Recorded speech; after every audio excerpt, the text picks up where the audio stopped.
नमस्कार दोस्तों, स्वागत है ज्योतिष घर पर। और आपके समक्ष दिख रहे हैं ये नवरत्न, जिन्हें इनमें से आपके पास मोती आपको दिख रहा है, आपको यहाँ पे डायमंड दिख रहा है, यहाँ पे आपको पन्ना दिख रहा है, पुखराज दिख रहा है, माणिक दिख रहा है, लाल मूंगा दिख रहा है और हीरा दिख रहा है। वो सारे मोती जो हमारे रत्न शास्त्र में महत्व रखते हैं और न केवल कुंडली में ये आपके जीवन की रेखा बदल सकते हैं, अपितु आज जो हम बात करने वाले हैं वह आपके व्यावसायिक सफलता के लिए कौन सा रत्न सूटेबल होगा उसके बारे में हम बात करेंगे।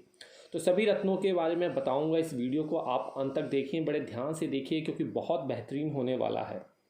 देखिए, आप चाहे कोई जॉब करें या व्यवसाय करें, खासकर जो लोग बिजनेसमैन में हैं, प्रत्येक व्यवसाय एक ग्रह से संबंधित होता है, एक रत्न से जुड़ा होता है। यदि किसी विशिष्ट पेशे के लिए रत्न धारण किया जाए तो सफलता अवश्य ही मिलती है। देखिए, कई लोग तो टेक्सटाइल इंडस्ट्री में हो सकते हैं, सॉफ्टवेयर इंडस्ट्री में हो सकते हैं, कई लोग रत्न इंडस्ट्री में, ज्वेलरी इंडस्ट्री में हो सकते हैं, शैक्षणिक संस्थानों पे हो सकते हैं। तो वो कई बार कहते हैं कि हमारा जो है व्यवसाय ठीक तरीके से नहीं चल रहा। तो उसी चीज़ों को ध्यान में रखते हुए ये वीडियो बनाई जा रही है। तो देखिए, सबसे पहले मैं मोती के बारे में बताऊंगा। देखिए, ये आपके समक्ष मोती रखा हुआ है।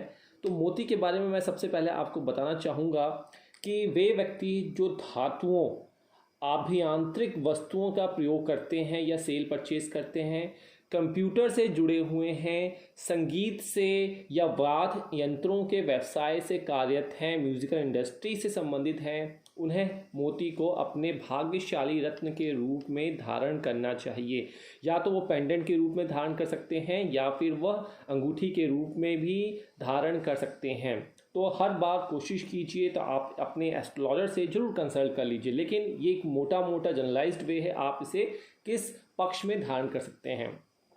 अब हम बात कर लें, आपके सामने यहाँ पे पन्ना रखा हुआ है। तो पन्ना किस लिए होता है? देखिए, ये व्यक्ति, वो सारे व्यक्ति, चाहे वो जातक या जातिका हैं, जो किसी संस्था, ठेकेदारी संबंधित, कपड़ों के व्यवसाय, तेल, सजावटी वस्तुओं, कागज़ से संबंधित व्यापार में शामिल हैं, उन्हें अपने भाग्यशाली रत्न के रूप में पन्ना धारण करना चाहिए। वे उनके भाग्य को बिल्कुल ही जागृत कर देगा, व्यावसायिक सफलता के लिए उत्तीर्ण है।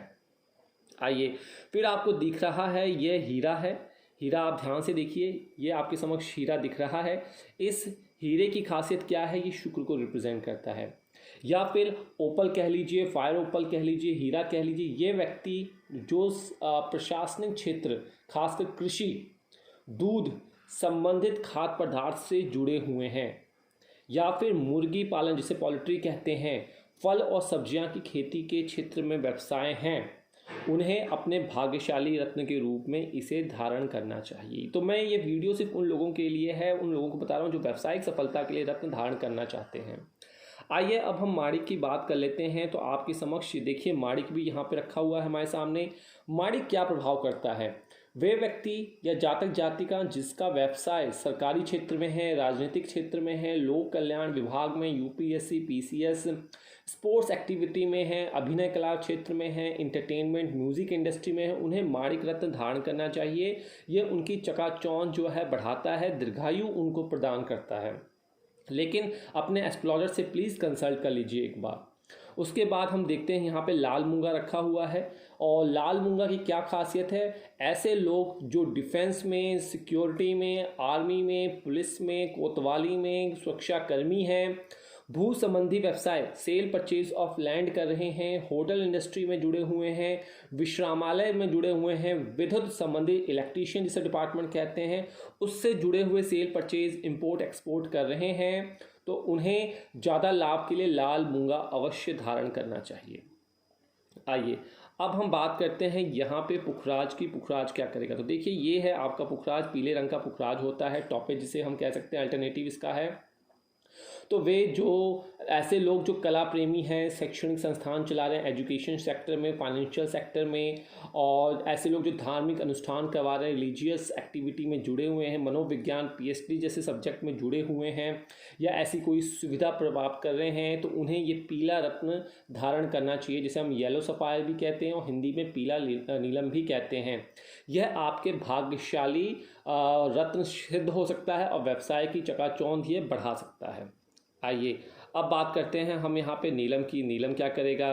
तो नीलम देखिए रंग ही अपने आप में बताता है कि ब्लू सफ़ायर से कहते हैं वे लोग जो आप देख रहे होंगे सीमेंट का कार्य करते हैं, लो और स्टील का कार्य करते हैं, भवन सामग्री का कार्य करते हैं, रिटेल स्टेट में कार्य करते हैं, प्रॉपर्टी खरीद बिक्री के व्यवसाय में हैं, उन्हें अपने भाग्यशाली रत्न के रूप में नीलम धारण करना चाहिए। तो इस तरीके से आप यह रत्नों को धारण कर सकते हैं और अपना भाग्य जो है वो आप उजागर कर सकते हैं। तो अब हम बात करते हैं यहाँ पे राहु और केतु के बारे में। राहु और केतु क्या कर सकता है? तो देखिए गोमेद जो होता है, जो गोमेद है, यहाँ पे गोमेद भी रखा हुआ है, वे व्यक्ति जो नृत्य में, जिसे हम डांस में कहते हैं, राजनीति क्षेत्र में हैं, हस्तरेखा देखते हैं, तांत्रिक विद्या में, ज्योतिषी आदि के क्षेत्र में हैं, उन्हें अपने व्यवसाय में अधिक मुनाफा प्राप्त करने के लिए गोमेद रत्न धारण करना चाहिए। लास्ट में जो आपका बचता है वो लहसुनिया बचता है। तो ऐसे व्यक्ति जो वकील हैं, कोर्ट कचहरी में हैं, डायरेक्शन का काम करते हैं, प्रोडक्शन का कार्य करते हैं, अभिनेता की कैटेगरी में हैं, जो जर्नलिस्ट हैं, पत्रकारिता करते हैं, चिकित्सा के क्षेत्र में हैं, जो सर्जरी वगैरह करते हैं, उन्हें अपने व्यवसाय में अधिक लाभ प्राप्त करने के लिए लहसुनिया रत्न को धारण करना चाहिए। तो ये सारे के सारे रत्न यहाँ पे हमने देख लिए, 1 2 3 4 5 6 7 8 9, 9 के 9 ग्रहों के बारे में देख लिया। अगर आपके पास अपनी कुंडली नहीं है, कोई डिटेल नहीं है और आप ऐसा कोई बिजनेस कर रहे हैं, जो बातें मैंने आपको बताई हैं उन बातों को आपको फॉलो कीजिए, बहुत अच्छा आपको प्रोग्रेस देखने को मिलेगा। अंत में जाते जाते अगर आपको किसी प्रकार की रत्न की संबंधित समस्या है, जानना चाहते हैं तो और मंगवाना चाहते हैं, आप ज्योतिष का एस्ट्रोलॉजी से कंसल्ट कर सकते हैं। सारे लिंक डिस्क्रिप्शन बॉक्स में दिए हुए हैं।